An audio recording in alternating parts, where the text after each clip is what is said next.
Hey, what's up guys? It is Preston Fowler here, and today I'm going to be showing you my top 10 Toy Freddy Facts in Five Nights at Freddy's.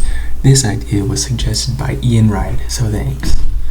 So now number 10 is that in the second game, if you press on Toy Freddy's nose on the poster on your left, it will play a honking noise, very similar to the one in the first game when you click on Freddy's nose. This noise doesn't really have any meaning, but it is a nice comic relief. However, for some reason, it doesn't work on the mobile version. Most probably, it's just a bug. And also, in both games, both posters say celebrate, and they have the same sort of layout with Bonnie, Freddy, and Chica from left to right. But personally, I'm not really sure what the celebration's all about. And if for number 9 is that Toy Freddy, unlike his original counterpart, is active on both night 1 and 2. I'm not sure exactly why this is, but it does come to show that his AI is very different from the original Freddy AI. I guess in a way, Toy Freddy is kind of a dumber version of Freddy. He is much less intimidating, to be honest, and looks more like a fluffy teddy bear rather than, a psychopathic killer. And if for number 8 is that Toy Freddy, he's kind of, fat. I mean, come on, come on. What can I say? He's gained a few pounds. I mean, look at him compared to the other animatronics on the show stage. He's, rounder, more big-boned, ate a little bit too much pizza. You know what I mean? It's called Freddy Fazbear's Pizza. Doesn't mean you gotta eat all of it. You know what I mean? Anyway, let's move on. And if for number 7 is that Toy Freddy is the only animatronic in the second game who actually returns to the show stage after leaving it. Quite a few people have reported this happening to them, and I'm not sure why he would do that. Maybe it's a bug though, who knows?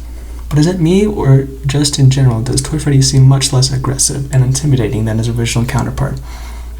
Yeah, I don't think he really nailed down the whole killer robot part. And if for number 6 is that the closer Toy Freddy gets to you, the more, for some reason, his mouth starts to hang open. It's actually kind of similar to the behavior of Chica from the first game. I don't really get the whole logic behind it. I guess he gets more and more excited the closer he gets to you. Maybe he thinks we're pizza, so his mouth starts drooling because he's so fat. Okay, I'm gonna stop that. And then for fact number 5 is that Toy Freddy, sometimes his eyes goes black. I'm not sure why, and I'm not even sure if they're just black or if they actually went missing or something. Maybe he just purposely turns out his eyes from his eye sockets to make himself look more aggressive or something. Then that's dedication, man. Everything I said about Toy Freddy in this video so far? Forget it. I guess he can be quite intimidating if he tries. You, trying to drive some kind of point there, Freddy? Sorry, what the hell is wrong with me today?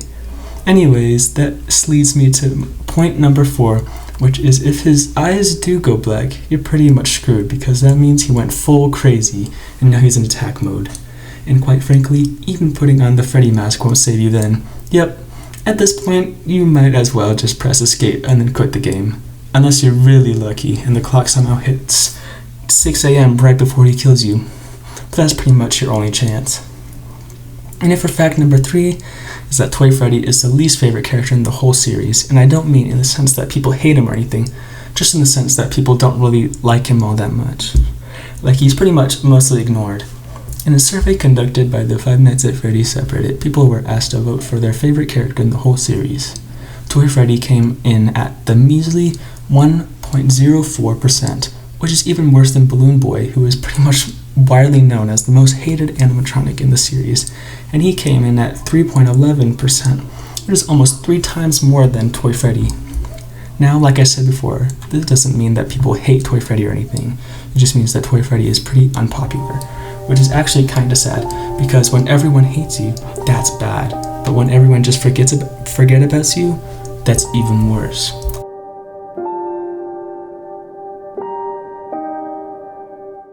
Okay, then for fact number 2 is that Toy Freddy actually shares a very similar aesthetic appearance to the Chuck E. Cheese iteration from the 80s.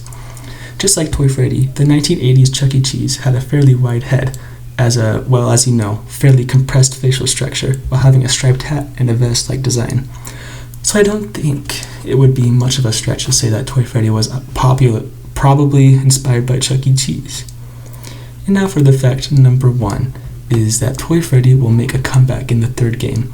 How do I know that? Well, if you look at Scott's latest image that he put on scottsgames.com, you can see Toy Freddy is in the gift box, or at least part of him. So yeah, Toy Freddy will in some way, shape, or form be in the third game, but maybe not in the way we expect him to be. Who knows? Maybe he's going to be part of a super animatronic that's actually a mix of all the animatronics together. I don't know. We'll have to wait and see. So yeah, thanks for watching my video. If you made it this far in the video, thank you so much. I honestly appreciate it. And otherwise, why not subscribe? And you'll be updated whenever I'm making any new videos. And yeah, see you guys next time. Peace.